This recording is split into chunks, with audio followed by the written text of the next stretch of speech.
In the past, I compared a Pentium D 945 3.4 GHz against a Core 2 Duo E4300 1.8 GHz. Both were released around the same time. Many of you guys commented about overclocking them and seeing how they compare and which can clock higher. Now, this board that I'm using uses Intel's G41 chipset. Not the best for overclocking, but it was used in a lot of boards at the time, so I'm using this as this is what the average person would have had. And for a GPU, I'm using an ATI RX 550. Now, since the multipliers are locked on both, we have to increase the front side bus. Originally, I planned on increasing both the same amount, however, decided to push each as far as they would go on this board. The D maxed out around 4.1 GHz, and the Duo at 2.5. That works out to be about 700 MHz higher on each. So, let's see how they do. First, we'll take a quick look at how they performed at stock speeds. Now, all tests will be included in the graphs at the end, but here's just an idea of how they perform normally against each other. First up, in pass mark, you can see that even though the Duo was clocked far lower, it still held its own, beating the D in some tests and coming in close with others. All in all, the D scored higher, but the Duo was right there despite it being clocked nearly 1.5 GHz lower. In the memory test, the Duo pulled ahead, and that's where the Core 2 platforms shine. Far better memory management and throughput. In 7-zip, they were neck and neck, with the D finishing just a couple seconds sooner.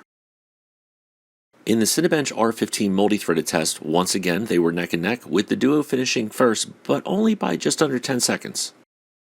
In R23, it was a similar story, but this time the Duo finished nearly 3 minutes sooner. This was the genius of this architecture. It cost less, used less power, and was as fast as stuff we had before, just only had to be clocked at half the speed. As you can see in Handbrake, they rendered at nearly the same speed. Yet again, the Duo was clocked at 1.8 GHz versus the D's 3.4. It really was incredible in its time. In Heaven, the Duo averaged about 7 FPS faster than the D. This is, again, with the same motherboard, RAM, and GPU. Unreal Tournament 3's benchmark showed the Duo pulling over 20 FPS ahead on average.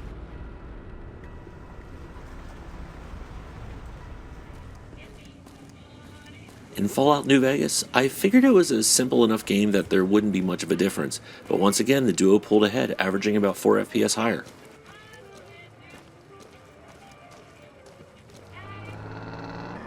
And GTA San Andreas, well, both performed about the same realistically. I didn't really notice much of a difference between either one of them. The Duo averaged about 5 FPS faster, but both had similar frame rates.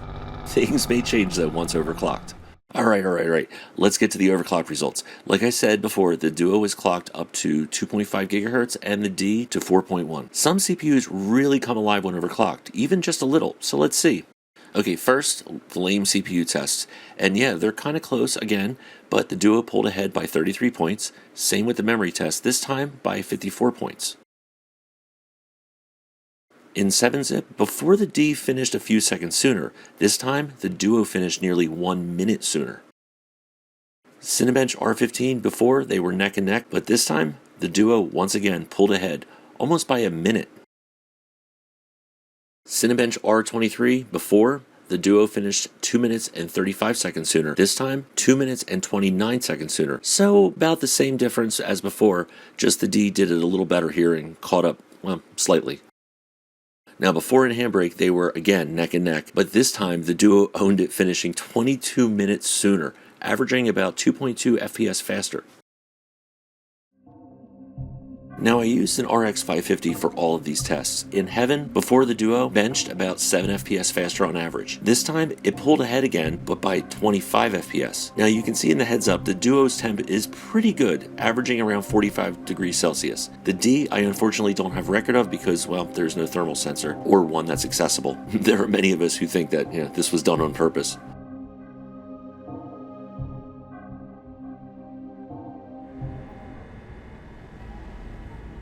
In Unreal Tournament 3's benchmark, the Duo once again pulled ahead by a full 30 FPS. You can see that the D, even though it's overclocked, it's still struggling. The netburst architecture, as much as many of us love messing around with it, yeah, it's garbage.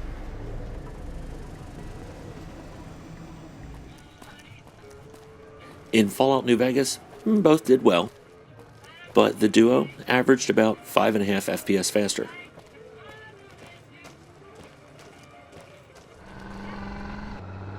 And in San Andreas, well, as before, they both performed or felt about the same to play. Neither lagged, and it all ran just fine. You will notice that the Duo's frame times are lower, and it averaged over 10 FPS faster. However, without looking at that, they both really felt fine to play.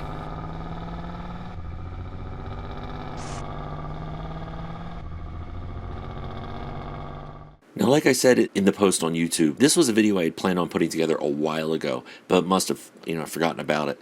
I found this footage and I kind of just threw it together here. I wish I had footage of other games like GTA 4 or 5, but this is just what I have. But as usual, the Duo came alive once it was overclocked. Yeah, the Pentium D did better, but as you can see in the charts, there's really no touching the Duo. If you made it this far, as always, thank you, and let me know down below what you think or what you would like to see in the future. As I said before, this was put together with older footage that I had, so I'll have to put something new together soon and kind of get back into the swing. Hope to see you all around then, and I'll talk to you down in the comments. Have a good one. Bye-bye.